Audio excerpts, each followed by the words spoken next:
नमस्कार प्यारे साथियों, एक बार फिर से आप सभी दोस्तों का टेक्निकल मंच के इस ऑनलाइन प्लेटफॉर्म पर हार्दिक स्वागत है। तो जैसे कि आप सभी को पता है, डेली हम जो वायर में निमी पैटर्न जो ऑब्जेक्टिव क्वेश्चंस है उनकी हम प्रैक्टिस कर रहे हैं। कल हमने टॉपिक डिस्कस किया था सिंगल फेज इंडक्शन मोटर के बारे में। आज हम डिस्कस करेंगे अल्टरनेटर, जो कि बहुत से बच्चों को क्या है कन्फ्यूजन लगता है इस चैप्टर के अंदर। मैं आपको ऐसे ऐसे पॉइंट बताऊंगा जो डायरेक्ट आपको एग्जाम में देखने को मिलेंगे और आसान तरीके से आप उनको याद भी कर सकते हो। ठीक है, बाकी थ्योरी पोर्शन में मैंने इनकी बहुत बढ़िया ट्रिक बना रखी है। ट्रिक के हिसाब से इस चैप्टर के अंदर आपको याद करवा रखे हैं। डिट्टो पॉइंट जो हम डिस्कस करेंगे लगभग आपको एग्जाम में देखने को मिल जाते हैं, क्योंकि बार बार इस चैप्टर से जो क्वेश्चन रिपीट होते हैं वही आपको देखने को मिलेंगे। ठीक है, तो आज डिस्कस करेंगे अल्टरनेटर के बारे में। अल्टरनेटर से पहले मैं आप सभी को बता दूं, एक तो ये टेस्ट सीरीज हमने लॉन्च कर रखी है, जो अंतिम प्रहार टेस्ट सीरीज है, जो एलएम और एसए के लिए मोस्ट इंपॉर्टेंट है। इस टेस्ट सीरीज के अंदर टोटल अभी हमने 6 टेस्ट अपलोड कर दिए हैं। ठीक है ना, 6 टेस्ट अपलोड कर दिए। और गलती तो शायद ही इस टेस्ट के अंदर आपको मिलेगी, बाकी कई बार आप सभी को पता है टाइपिंग मिस्टेक वगैरह हो सकती है, बाकी गलतियों का बहुत कम चांस है इसके अंदर। दूसरी बात, पूरा पैटर्न रहेगा एचएसएससी का। ठीक है, 70 क्वेश्चन टेक्निकल कंप्यूटर के 10 है, नॉन टेक्निकल के 20 है। सबसे बड़ी बात, हिंदी और इंग्लिश दोनों माध्यम के अंदर आपको ये जो टेस्ट सीरीज मिलेगी, और इसे आप ज्वाइन कर सकते हो डिवाइन स्टडी ऐप से। ठीक है, तो जिन बच्चों ने बढ़िया तैयारी कर रखी है, वो सोच रहे भी तैयारी को हम कैसे चेक करें भी हमारी तैयारी बढ़िया है या नहीं, तो आप इस टेस्ट सीरीज को ज्वाइन करके ठीक है आप चेक कर सकते हो। इससे पहले हमने बिजली टेस्ट सीरीज है, उसके अंदर लगभग 28 टेस्ट अपलोड कर रखे हैं। ठीक है, वहाँ से भी आप चेक कर सकते हो। तो इतने क्वेश्चंस भी आप प्रैक्टिस कर लोगे तो आपकी तैयारी बढ़िया ही है फिर तो। ठीक है, बार बार इनको रिपीट करो। जो क्वेश्चंस आपसे गलत हो रहे हैं उनको अलग से उसकी एक बुकलेट बनाओ। ठीक है, उनको रिपीट करो। तो आप थोड़ी सी स्ट्रेटजी के साथ आप तैयारी करोगे तो आपकी तैयारी अच्छी होगी। इसमें आप देख सकते हो, एक तो अभी नया जो कोर्स शुरू हुआ है अपना, सिलेक्शन बैच के नाम से है, डिवाइन स्टडी ऐप पर, इसको भी आप ज्वाइन कर सकते हो। ठीक है, 0.7 के नाम से रहेगा। और टेस्ट सीरीज में आप देख सकते हो, ये फुल टेस्ट 5 है, ये फुल टेस्ट 6 नंबर है, यहाँ पर है 2, 3 और 4। ठीक है, ये पूरा आप सभी को यहाँ पर दे रखा है टेस्ट सीरीज के अंदर क्या कुछ आपको मिलेगा। ठीक है, पूरा हमने यहाँ पर मेंशन कर रखा है, वैलिडिटी वगैरह। और लाइनमैन और शिफ्ट अटेंडेंट एग्जाम के लिए अंतिम प्रहार के रूप में साबित होगी। टोटल इसमें आपको 20 टेस्ट मिलेंगे। ठीक है, हिंदी और इंग्लिश दोनों भाषाओं में सभी टेस्ट हरियाणा के टेक्निकल एग्जाम के पैटर्न पर आधारित होगा। ठीक है, तो मोस्ट इंपॉर्टेंट बातें हैं, जो अगर तैयारी कर रहा है बच्चा और अपनी तैयारी को आजमाना चाहता है तो ये टेस्ट सीरीज जरूर एक बार ज्वाइन करें और पता करें भी आपकी तैयारी किस टाइप में है, कितने आपके क्वेश्चन इसके अंदर सही हो रहे हैं। ठीक है, तो चलिए अब शुरू करते हैं अपने क्वेश्चंस की ओर, देखते हैं कौन कौन से क्वेश्चंस हमारे लिए बेस्ट रहेंगे। तो क्वेश्चन नंबर फर्स्ट आपके सामने है, क्या कुछ दे रखा है ध्यान से आप इसको रीड करो। एसी जनरेटर का कार्य सिद्धांत आपको पूछा गया है। ठीक है ना, तो एसी जनरेटर का कार्य सिद्धांत क्या होगा ये आपको पता करना है। तो सबसे पहला दे रखा है Faraday law of electromagnetic induction. बाकी आप सभी को पता है, चाहे हमारे पास जनरेटर हो, जनरेटर की बात करें या फिर ट्रांसफार्मर की भी बात करें, ट्रांसफार्मर के अंदर आप सभी को पता है, वैसे आप बोलते हो म्यूचुअल इंडक्टेंस। ठीक है, बाकी हमारे पास ट्रांसफार्मर के अंदर भी इलेक्ट्रोमैग्नेटिक इंडक्शन ही सिद्धांत होता है।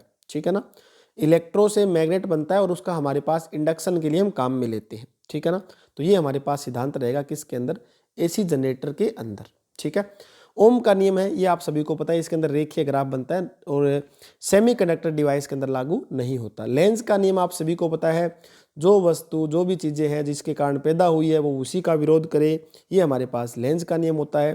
फैराडे लॉ ऑफ इलेक्ट्रोलाइसिस का जो पहला नियम हमारे पास है, ये आप सभी को पता है, एम समानुपाती हमारे पास क्या होता है, क्यू, ये है फैराडे का जो पहला नियम। ठीक है, सारी बातें आपको पता होनी चाहिए। चलते हैं नेक्स्ट क्वेश्चन की ओर।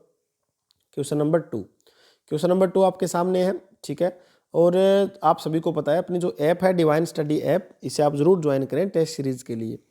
एसी जनरेटर में किस प्रकार के ईएमएफ प्रेरित होता है, बढ़िया क्वेश्चन है, इसको भी आप ध्यान से पढ़ो। जो हमारे पास एसी जनरेटर होता है, इसमें ईएमएफ जो बनेगा वो किस प्रकार का ईएमएफ बनता है, ये आपसे पूछा गया है। तो डायनेमिकली यानी कि गतिज रूप से बनता है या फिर स्टैटिकली रूप से बनता है, काउंटर ईएमएफ होता है या सेल्फ इंड्यूस्ड ईएमएफ रहेगा। सबसे पहले तो मैं आपसे एक क्वेश्चन पूछता हूं, आप सभी कमेंट सेक्शन में बताओगे काउंटर ईएमएफ जो है इसका, ये काउंटर ईएमएफ किसका नाम होगा। ठीक है ना, काउंटर ईएमएफ हम किसको बोलते हैं, ये आप कमेंट सेक्शन में बताओगे मुझे। ठीक है। बाकी आप सभी को पता है जनरेटर की बात है तो घूमने वाला पार्ट रहेगा तो डायनेमिक ही होगा जनरेटर के अंदर तो, ठीक है। और डायनेमिक ईएमएफ इंड्यूस का फॉर्मूला आप सभी को पता होना चाहिए। इसका फॉर्मूला आप सभी को पता है BLV साइन थीटा, ठीक है। ये हमारे पास डायनेमिकली इंड्यूस्ड ईएमएफ का फॉर्मूला होता है। V यहाँ पर वोल्टेज नहीं है, V यहाँ पर वेलोसिटी होगा, ठीक है। ये चीज़ ध्यान रखोगे। स्टैटिकली ईएमएफ इंड्यूस की बात करें तो ये आपको पता है भी LdI/dt, ये हमारे पास स्टैटिक रूप से इंड्यूस्ड ईएमएफ का फॉर्मूला होता है, ठीक है। दोनों आपको पता होना चाहिए। बाकी इसका आंसर ए होगा डायनेमिक रूप से। स्टैटिक रूप से ट्रांसफॉर्मर के अंदर ईएमएफ बनता है, ठीक है। चले नेक्स्ट, 2 नंबर क्वेश्चन हो गया कंप्लीट। 3 नंबर आपके सामने है। 3 नंबर क्वेश्चन में बड़े अल्टरनेटर में कौन सा हिस्सा घूमता है। देखो कितना बढ़िया क्वेश्चन है। अगर हमारे पास कोई बड़ा अल्टरनेटर है, वैसे तो आप सभी को पता है भी अल्टरनेटर की बात करें या फिर सिंक्रोनस मशीन की बात करें, इसमें 2 चीज़ें होती है, एक तो फील्ड एक आर्मेचर। दोनों ही आप घुमा सकते हो, बाकी एक घुमाओगे एक को हमें कांस्टेंट रखना पड़ता है, ठीक है। तो लेकिन इसमें आपको पूछा गया बड़े अल्टरनेटर में कौन सा हिस्सा घुमाते हो आप, तो बड़े अल्टरनेटर के अंदर हमारे पास फील्ड को घुमाते हैं और आर्मेचर को रखेंगे स्थिर, ठीक है ना। आर्मेचर को इसके अंदर क्या है, स्थिर रखना पड़ता है ताकि इसको आसानी से वेंटिलाइज हम कर सकें, आसानी से इसको ठंडा रख सकें, इंसुलेशन प्रोवाइड कर सके, ठीक है। तो ये चीज़ ध्यान रखनी है, फील्ड को हम घुमाते हैं। चलिए नेक्स्ट क्वेश्चन की ओर। नेक्स्ट क्वेश्चन आप सभी के सामने ये रहा, ठीक है। क्या दे रखा है, ध्यान से पढ़ो। अल्टरनेटर के आर्मेचर कोर के निर्माण के लिए किस सामग्री का उपयोग किया जाता है। आर्मेचर कोर का कहीं पर भी नाम आ जाए तो आपको एक ही ऑप्शन करना है, कौन सा, सिलिकॉन स्टील, बस, ठीक है। सिलिकॉन स्टील यूज करोगे, क्यों यूज करोगे, इससे आप सभी को पता है स्टेरिसिस, ठीक है ना, स्टेरिसिस आप यूज करते हो। एक मिनट मैं सही से लिख देता हूँ भाई, स्टेरिसिस जो रहेगा इसमें ट्रिक छुपी हुई है स्टेरिसिस नाम के अंदर, स्टेरिसिस, ठीक है। लास्ट में देखो SIS है, सिस का मतलब क्या याद कर रखा है हमने, सिलिकॉन स्टील, ये ट्रिक याद रखोगे तो सिलिकॉन स्टील से स्टेरिसिस लॉस को आप कम कर सकते हो। इसीलिए आर्मेचर की कोर स्टेरिसिस हमारे पास जो है इससे बनती है, ठीक है। चले नेक्स्ट। और नेक्स्ट क्वेश्चन आप सभी के सामने ये रहा, 5 नंबर, ध्यान से पढ़ो क्या कुछ दिया हुआ है। उच्च गति अल्टरनेटर में किस प्रकार के रोटर का उपयोग किया जाता है। अधिक गति की बात करें तो हमारे पास कौन से प्रकार का रोटर हम यूज करेंगे, ये आपको पूछ रखा है इसके अंदर, ठीक है ना। उच्च गति के अंदर, तो अधिक गति के अंदर हमारे पास कौन से प्रकार का रोटर है। देखो एक तो हमारे पास होता है सैलिएंट पोल, एक होता है सिलेंड्रिकल। 2 रोटर आपने पढ़े होंगे अल्टरनेटर के अंदर। प्रोजेक्टेड पोल नहीं होता, स्क्विरल केज हमारे पास इंडक्शन मोटर में होता है। ऑप्शन 2 तो वैसे ही कट हो गए। और सैलिएंट की तो मैंने आपको ट्रिक बता रखी है, सैलिएंट S से याद रखते हो आप, स्लो स्पीड, ठीक है, S से याद रखोगे स्लो स्पीड। और ये हमारे पास स्मूथ, तो वैसे नाम इसके अंदर आगे ऐड कर दिया। बाकी सिलेंड्रिकल हमारे पास नॉन सैलिएंट बोलते हैं इसे हम। तो हमारे पास ज़्यादा स्पीड के लिए कौन सा यूज़ करेंगे, स्मूथ या फिर सिलेंड्रिकल जो हमारे पास होगा। और इसी का दूसरा नाम क्या होता है, नॉन सैलिएंट पोल हमारे पास जो हो ये रोटर रहेगा, ठीक है। तो याद रखोगे S से स्लो, इसकी स्पीड स्लो होगी। पोल इसमें क्या होते हैं हमारे पास, स्लो स्पीड होगी तो पोल की संख्या क्या होगी, पोल की संख्या इसके अंदर ज़्यादा होती है, ठीक है। देखिए नेक्स्ट क्वेश्चन, हर एक पॉइंट को अल्टरनेटर की बात करें या फिर सिंक्रोनस मशीन की बात करें, ट्रिक के हिसाब से याद करवा रखा है ताकि बच्चे को कन्फ्यूजन ना हो, ठीक है। नेक्स्ट देखिए भी, अल्टरनेटर के आर्मेचर कोर में किस प्रकार के स्लॉट का उपयोग शायद ही कभी किया जाता है। आर्मेचर के अंदर कौन से प्रकार का हमारे पास जो स्लॉट है उसका उपयोग शायद ही हम करते हैं। तो पूरी तरह से बंद का हम कभी यूज़ नहीं करते, शायद ही करेंगे। बाकी हमारे पास वाइड ओपन रहेगा, अर्ध ओपन होता है या फिर अर्ध खुला, ये हमारे अर्ध शरीर यहाँ पर क्या दे रखा है, बंद का, क्लोज का, ठीक है। ये भी हो सकता है, ओपन भी हो सकता है और पूरा ओपन भी हो सकता है। बाकी हमारे पास क्या रहेगा इसके अंदर, टोटली जो पूरी तरह से बंद है ये हम शायद ही कभी यूज़ करेंगे, ठीक है। ये चीज़ ध्यान रखोगे। नेक्स्ट क्वेश्चन 7 नंबर आपके सामने है, बढ़िया क्वेश्चन है, देखिए। फेज अल्टरनेटर का टर्मिनल मार्किंग कैसे किया जाता है, ठीक है ना। जो हमारे पास फेज अल्टरनेटर है उसका टर्मिनल मार्किंग आप कैसे कर सकते हो ये बताइए। तो यहाँ पर सिंपल सी बात है, ABCN से तो नहीं होगा, 1 2 3 नहीं होता, XYZ से नहीं करते, तो आपको पता है UVWN का मतलब न्यूट्रल, ठीक है ना। जो हमारे पास RYB होता है इसे UVW से लिखते हैं हम, ठीक है ना, UVW इसे लिखा जाता है। और इसके अंदर N हमारे पास क्या रहेगा, न्यूट्रल रहेगा, ठीक है। फेज सीक्वेंस की बात है ये। चले नेक्स्ट, 8 नंबर क्वेश्चन आपके सामने है। इसका आंसर देखो, एक अल्टरनेटर में वाइंडिंग्स के बीच फेज विस्थापन, अल्टरनेटर की बात आए या 3 फेज के कोई भी सिस्टम की बात आए तो आप सभी को पता है वाइंडिंग के बीच विस्थापन कितना होता है, 120 डिग्री। ये प्रश्न हर एक एग्जाम में आपको देखने को मिलेगा, ठीक है, सिंपल सा है, बस ध्यान रखना है। अल्टरनेटर की बात है, 3 फेज हमारे पास मशीन की बात है, सिंगल फेज के अंदर दोनों वाइंडिंग जो होती है, स्टार्टिंग वाइंडिंग और रनिंग वाइंडिंग, उनके बीच फेज डिफरेंस कितना होता है, वो हमारे पास रहता है 90 डिग्री, ठीक है। चलिए आगे, नेक्स्ट क्वेश्चन देखो आपके सामने है, बढ़िया क्वेश्चन है।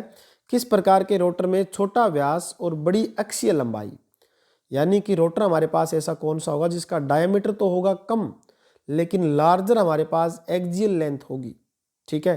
तो ये आपको देखना है। तो अभी मैंने आपको बताया 2 हमारे पास पोल होते हैं, 2 पोल कौन कौन से हैं ये आप सभी को पता है। एक तो हमारे पास होता है सिलेंड्रिकल, एक हमारे पास होता है सैलिएंट, फिर ये दोनों ऑप्शन कट हो गए। तो अब आपको देखना पड़ेगा यहाँ पर हमारे पास सिलेंड्रिकल होगा या फिर सैलिएंट होता है। तो जो सिलेंड्रिकल होता है ये आपको पता है ज़्यादा गति के लिए होता है, ठीक है ना। अब ज़्यादा गति किसकी होगी, जिसकी हमारे पास डायमीटर यानी कि छोटा डायमीटर होगा। एक तो छोटा डायमीटर हो, डायमीटर कम हो, दूसरा हमारे पास अगर एक हमारे पास बड़ा डायमीटर रहेगा।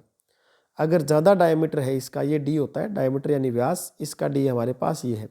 छोटे डायमीटर वाला तेज चलता है, अभी हमने डिस्कस किया है, इसकी स्पीड ज़्यादा होती है, ठीक है ना। तो हमारे पास स्मूथ सिलेंड्रिकल की स्पीड क्या होगी, ज़्यादा, तो इसका डायमीटर भी क्या होगा, छोटा, और लेंथ इसकी बड़ी होगी, ठीक है। तो ऑप्शन नंबर इसका क्या रहेगा, ए होगा।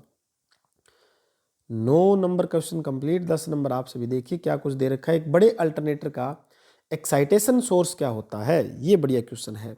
एक्साइटेशन सोर्स हमारे पास कौन सा होता है, ये सिंपल सी बात है, रेक्टिफायर से तो हम करते नहीं है, ना डीसी सीरीज जनरेटर से करेंगे। अगर सीरीज जनरेटर से करेंगे तो इसमें वोल्टेज लेवल कम ज़्यादा होती रहेगी, बैटरी से हम नहीं कर सकते। तो मेन हमारे पास क्या रहेगा, डीसी शंट जनरेटर, जो कि कांस्टेंट वोल्टेज के लिए हमारे पास क्या होता है, ये उत्तरदायी रहता है मेन, ये ठीक है। स्थिर इसके अंदर वोल्टेज बनती है और यही हमें चाहिए, ठीक है। डीसी शंट जनरेटर से हम एक्साइटेशन करेंगे, उसके बाद क्या लगे होंगे इसके ऊपर, स्लिप रिंग लगे हुए हैं, स्लिप रिंग जो हमारे पास ब्रूस के थ्रू क्या हो सप्लाई देंगे इसको, ठीक है। चलिए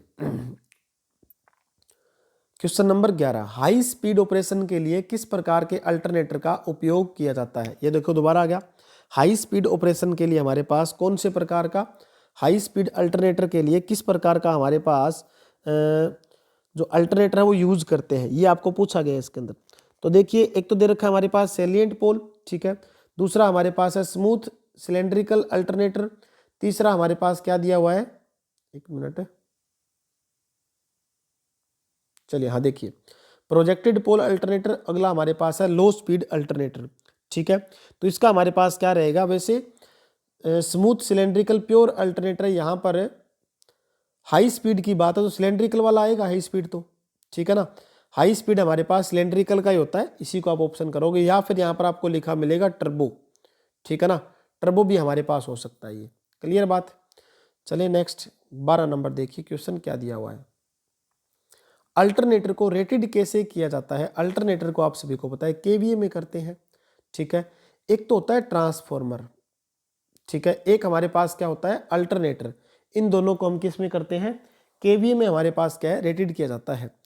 क्यों करते हैं, क्योंकि आप सभी को पता है अल्टरनेटर हो या फिर ट्रांसफॉर्मर हो, इन दोनों को हम क्या कर सकते हैं, जो हमारे पास इन दोनों पर लोड लगेगा ना, ये लोड पहले डिसाइड नहीं कर सकता। मान लो कोई अल्टरनेटर हमारे पास कोई कंपनी बना रही है, ठीक है ना, कोई भी कंपनी अल्टरनेटर बना रही है, अब उस कंपनी को ये थोड़ी पता है भी आगे जो हमारे पास कंज्यूमर है वो लोड कौन सा लगाएगा, रजिस्टिव लोड लगाता है या फिर इंडक्टिव लोड लगाता है या फिर कैपेसिटिव लोड लगाता है, इसलिए इस पर लोड डिसाइड नहीं होता। इसी कारण हम क्या करते हैं, अल्टरनेटर की रेटिंग हमारे पास या फिए ट्रांसफॉर्मर की रेटिंग केवीए में करते हैं, जो एपरेंट पावर के लिए उत्तरदायी होती है, ठीक है। चले नेक्स्ट 13 नंबर क्वेश्चन, एक आदर्श हमारे पास अल्टरनेटर की ईएमएफ समीकरण आप सभी को पूछी गई है। तो ईएमएफ समीकरण हमारे पास इसमें क्या होगी, ये ऑप्शन तो वैसे ही कट हो रहे हैं, 2 वाले तो कट करो, यहाँ पर अधूरा है ये, ठीक है, तो पूरा हमारे पास यही रहेगा 4.4 केडी केसी। केडी का मतलब क्या होता है, डिस्ट्रीब्यूशन फैक्टर, और केसी का मतलब कॉइल स्पैन फैक्टर। केसी का फॉर्मूला आप सभी को पता होगा, केसी का फॉर्मूला हमारे पास कोस अल्फा बटा 2, ठीक है ना। और के डी का हमारे पास फॉर्मूला क्या होता है, साइन एम बीटा बटा 2, ठीक है, और एम साइन बीटा बटा 2, ये हमारे पास फॉर्मूला होता है किसका, के डी का, ठीक है। दोनों चीज़ ध्यान रखोगे। तो इसकी ईएमएफ इक्वेशन हमारे पास क्या है, एफ क्या रहेगा फ्रीक्वेंसी, टीवी क्या होता है हमारे पास टर्न पर फेज, ठीक है। चलिए नेक्स्ट, 13 नंबर हो गया कंप्लीट। 14 नंबर आपके सामने है, इसका आंसर देखिए। 3 फेज अल्टरनेटर पर कुल लोड की गणना का फॉर्मूला क्या रहेगा। कुल लोड अगर आपको निकालना है तो इसका फॉर्मूला हमारे पास क्या रहेगा, ये आपको बताना है। अल्टरनेटर के अंदर यहाँ पर भी 3 नहीं लिखा हुआ, इसके अंदर भी, इसके अंदर भी, ठीक है। बाकी आपको पता है अगर रूट में आता है हमेशा 3 तो वो लाइन के साथ ही आएगा, ना कि फेज के साथ, ठीक है। देखो पावर का हमारे पास सिस्टम क्या होता है, एक तो होती है लाइन की, लिखते हैं लाइन पावर। लाइन के अंदर आप स्टार्टिंग में रूट लगाओगे, रूट 3, ठीक है। यहाँ लिखोगे VL IL, उसके बाद कोस फाई, ये तो होता है लाइन के लिए। अगर आप फेज के लिए लिखते हो, फेज के लिए पावर को हम सीधा लिखते हैं 3 VPH IPH और उसके बाद कोस फाई, ये हमारे पास होता है फेज के लिए। दोनों याद रखो। तो यहाँ पर फेज दे रखा है लेकिन 3 नहीं आएगा फेज के साथ, तो रूट 3 थोड़ी आता है, सीधा 3 आएगा। ओके, तो ऑप्शन नंबर ए हमारे पास सही है, इसमें 3 मिसिंग है। 15 नंबर क्वेश्चन आप सभी के सामने है, क्या दे रखा है ध्यान से देखिए। 15 नंबर क्वेश्चन में अल्टरनेटर के वोल्टेज रेगुलेशन का फॉर्मूला क्या होगा। तो अल्टरनेटर के लिए हमारे पास वोल्टेज रेगुलेशन है, इसका फॉर्मूला हमेशा आपको पता होना चाहिए। इसका फॉर्मूला क्या होता है देखो, एक तो दे रखा है no load minus full load, option A, ठीक है। दूसरा है no load plus full load, ठीक है। पहला भी प्लस में ही है, माइनस नहीं है, दूसरा भी प्लस में है। तीसरा देखो ऑप्शन, ठीक है, no load full load voltage minus no load voltage with respect to full load voltage, ठीक है। तो इसका हमारे पास देखो क्या आएगा उत्तर, प्लस में तो नहीं आता, माइनस में आता है इसका ऑप्शन नंबर, ठीक है। No load voltage minus full load voltage with respect to full load. यहाँ पर आप सभी याद रखोगे, डायरेक्ट देखो मैं यहाँ पर लिख देता हूँ, शायद इनमें कुछ ना कुछ मिस्टेक है। यहाँ पर डायरेक्ट हमारे पास क्या रहेगा, नो लोड, ठीक है, voltage minus full load voltage with respect to, हमारे पास क्या रहता है, फुल लोड वोल्टेज रहेगा, और गुणा में हम क्या करते हैं, 100 करते हैं। ये हमारे पास क्या है, रेगुलेशन का फॉर्मूला होता है, ठीक है। ये चीज़ आप ध्यान रखोगे। तो ये कुछ क्वेश्चन थे, 15 क्वेश्चन, जो कि निमी पैटर्न अल्टरनेटर के क्वेश्चंस मैंने आपको सॉल्यूशन करवाए हैं। उम्मीद करता हूँ आपको समझ में आए होंगे, ठीक है। अगर कोई डाउट रहे तो आप कमेंट सेक्शन में आप पूछ सकते हो, ठीक है, अपना डाउट भेज सकते हो। दूसरी बात ये मैंने आपको बताया था, सबसे पहला भी काउंटर जो हमारे पास ईएमएफ है वो किसे बोलते हैं, ये आपको बताना है कमेंट सेक्शन के अंदर, ठीक है। ये मैंने आपसे पूछा था, काउंटर ईएमएफ जो है ये किसका नाम है, ये आप बताओगे कमेंट सेक्शन के अंदर, ठीक है। और दूसरा मैंने आपको बता दिया, टेस्ट सीरीज अगर ज्वाइन करनी है तो डिवाइन स्टडी ऐप को आप डाउनलोड करें। और एक जो मंथन अपनी बुक है, मंथन बुक भी क्या है दोबारा से आ चुकी है, एक बार मैं आपको मंथन बुक दिखा देता हूँ। बहुत से कैंडिडेट क्या थे इस मंथन बुक के लिए कॉल कर रहे थे कि मंथन बुक हमें चाहिए, हैंड रिटन बुक है, मोस्ट इंपॉर्टेंट डाटा लिखा हुआ है पूरा, ठीक है। जो इंपॉर्टेंट बातें हैं सिर्फ वही लिखी हुई है, ठीक है। सिर्फ आपको शायद ये लगभग 245 कुछ पेज इसके अंदर है। अगर आप इतने पेज आप पढ़ लेते हो तो भी आपकी नैया पार हो जाती है बढ़िया तरीके से, लेकिन पढ़ना बढ़िया तरीके से पड़ेगा, एक एक चीज़ आपको समझनी पड़ेगी, ठीक है ना। तो मंथन बुक के लिए आप ऑर्डर कर सकते हो, डिवाइन स्टडी ऐप पर आप ऑनलाइन भी आपको मिल जाएगी, ठीक है। तो मिलते हैं next, thank you very much.